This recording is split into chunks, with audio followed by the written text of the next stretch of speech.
ശരിക്കും പറഞ്ഞാൽ നിത്യതയും കാലവും തമ്മിൽ പ്രണയത്തിലായ പുണ്യദിനമാണ് ക്രിസ്മസ് എന്ന് നമുക്ക് പറയാൻ സാധിക്കും. ഈ ക്രിസ്മസ് നമ്മളെ പഠിപ്പിക്കുന്ന ഒരു വലിയ പാഠം നമ്മൾ ചെറുതാകണമെന്നാണ്. പുൽക്കൂട് ഒരു വലിയ പ്രതീകമാണ്. ചെറുതാകലിൻ്റെ, കുനിയുന്നതിൻ്റെ, എളിമപ്പെടുന്നതിൻ്റെ, സ്വയം ശൂന്യവൽക്കരിക്കുന്നതിൻ്റെയൊക്കെ ഒരു പ്രതീകമാണ്.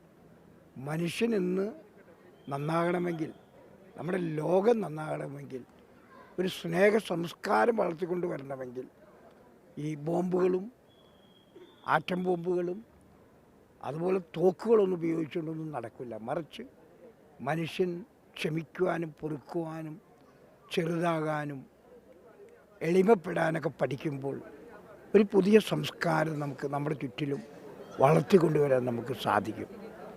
അതാണ് ക്രിസ്മസ് നൽകുന്ന ഏറ്റവും വലിയ ഏറ്റവും വലിയ ആശ്വാസം എന്ന് നമുക്ക് പറയാൻ സാധിക്കും. അപ്പോൾ നിങ്ങളെല്ലാവരും ദൈവം പ്രത്യേകം അനുഗ്രഹിക്കട്ടെ എന്ന് ഞാൻ പ്രാർത്ഥിക്കുന്നു. എല്ലാവർക്കും ക്രിസ്മസിൻ്റെ ആശംസകൾ ഞാൻ നേരുകയാണ്. അപ്പം തന്നെ ഈ യുദ്ധമൊക്കെ ഇങ്ങനെ നടന്നു വരികയാണ്. അപ്പോൾ ഓരോ വർഷം കഴിയുന്തോറും ക്രിസ്മസിൻ്റെയൊക്കെ പ്രാധാന്യം വർദ്ധിച്ചു വരുന്നു എന്നതാണ്. തീർച്ചയായിട്ടും ഈ യുദ്ധങ്ങൾ നടക്കുന്ന ഈ കാലഘട്ടത്തിൽ ഏറ്റവും ആവശ്യമായിട്ടുള്ളത് സമാധാനമാണ്. അതിനെക്കുറിച്ച് ബൈബിൾ പറയുന്നത് ക്രൈസ്റ്റ് ഈസ് അവർ പീസ്, ക്രിസ്തു നമ്മുടെ സമാധാനമാണെന്ന്. ഈ സമാധാനമൊക്കെ പോകുന്നത് എന്തുകൊണ്ടെന്ന് മനുഷ്യൻ്റെ സ്വാർത്ഥതയാണ്. ശരിക്കും പറഞ്ഞാൽ വാശിയാണ് മനുഷ്യനിന്ന് മുന്നോട്ട് നയിച്ചുകൊണ്ടിരിക്കുന്നത്. ക്ഷമിക്കാനും പൊറുക്കാനും അവന് പറ്റുന്നില്ല. ഇപ്പം നമ്മൾ ഇന്ന് നടന്നുകൊണ്ടിരിക്കുന്ന യുദ്ധങ്ങളൊക്കെ വാശിയുടെ പേരിലാണ്. മനുഷ്യരെ കൊല്ലുക, മനുഷ്യരെ നശിപ്പിക്കുക. അതേസമയം ആ പണമെടുത്തുകൊണ്ട് മനുഷ്യർക്ക് വേണ്ടി വീട് വയ്ക്കാനും അതുപോലെ തന്നെ ഭക്ഷണം കൊടുക്കാനും വസ്ത്രങ്ങൾ നൽകാനൊക്കെ ഉപയോഗിച്ചിരുന്നെങ്കിൽ ഈ നാട് പറുദീസയാകുമായിരുന്നു.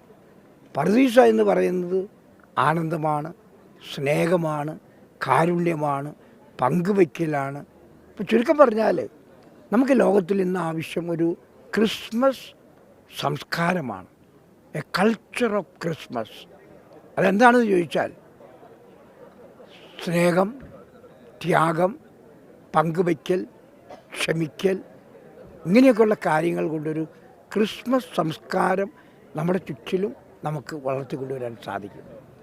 അതിനു വേണ്ടിയിട്ടാണ് നമ്മൾ വാസ്തവത്തിൽ പ്രവർത്തിക്കേണ്ടത്. ജാതി മത ഭേദമന്യേ മനുഷ്യനെ സ്നേഹിക്കാൻ തുടങ്ങുമ്പോൾ ഒരു പുതിയ ലോകം നമുക്ക് നമ്മുടെ ചുറ്റിലും വളർന്നു വരുന്നത് കാണാൻ സാധിക്കും. ഇന്ന് നമ്മൾ വിഭജിക്കപ്പെടുകയാണ്. മതത്തിൻ്റെ പേരിൽ, വർണ്ണത്തിൻ്റെ പേരിൽ, വർഗത്തിൻ്റെ പേരിൽ, സംസ്ഥാനങ്ങളുടെ പേരിലൊക്കെ നമ്മൾ ഇന്ന് മനുഷ്യനെ വിഭജിക്കുകയാണ്. മറിച്ച് കൂട്ടായ്മയുടെ, സ്നേഹത്തിൻ്റെ, ഒരുമയുടെ ഒരു സംസ്കാരം നമുക്ക് വളർത്തിക്കൊണ്ടുവരാൻ സാധിക്കുന്നെങ്കിൽ അതായിരിക്കും ഏറ്റവും വലിയ ക്രിസ്മസ് സംസ്കാരമെന്ന് ഞാൻ വിശ്വസിക്കുകയാണ്. എല്ലാവരിലും സമാധാനം ഉണ്ടാവട്ടെ. അതെ, എല്ലാവർക്കും സമാധാനം ഉണ്ടാകട്ടെ എന്ന് ഞാൻ പ്രത്യേകം ആശംസിക്കുന്നു. ഞാൻ നേരത്തെ പറഞ്ഞതുപോലെ ക്രൈസ്റ്റ് ഈസ് അവർ പീസ് എങ്കിൽ സമാധാനം നൽകാൻ വന്ന ദൈവം നിങ്ങൾക്ക് സമാധാനം നൽകട്ടെ എന്ന് ഞാൻ പ്രത്യേകം ആശംസിക്കുന്നു.